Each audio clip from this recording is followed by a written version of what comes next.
You know, here's a bait that's really got a lot of hype going around it lately. This is the Nichols Ben Parker Magnum swim bait. This thing is, as you can see, it's a beast. I put a Hog Farmer head in it. It's a 10-aught hook. This thing, it thumps. When you throw it out there, let it sink to the bottom, start reeling it.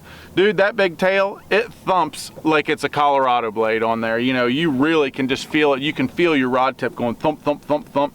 They smashed them on this thing at Kentucky Lake in that Rayovac event, and it was about the middle of May. They really caught a lot of big fish on it. I think just about all the top 10 was throwing this thing. You know, it's a big bait. You need some beefy tackle to throw this thing. I throw it on at least 17-pound Berkeley Trilene 100% fluorocarbon, and I think probably 20 would be even better suited with it. I throw it on a heavy action 7.6 Halo rod.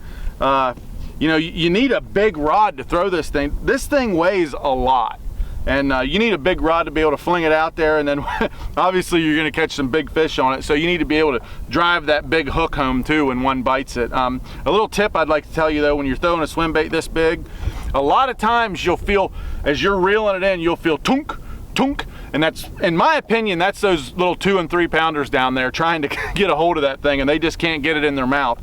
But when you finally feel that tunk, and you know, it really starts, let that fish load up on it a little bit before you rear back and set the hook. Don't jerk as soon as you feel something, because you want to be able to, even a big fish, you want to be able to let him get this whole thing in his mouth. You know, it's targeting big fish, it's a big bait, but just when you get that bite on it, let him take it just for a little bit. I like to keep my line a little tight. You don't want to give him slack line, but just let him swim off with it just a little bit, and then set back into him hard with that big halo, and it'll drive that hook home, and you'll be surprised what you'll catch on this thing.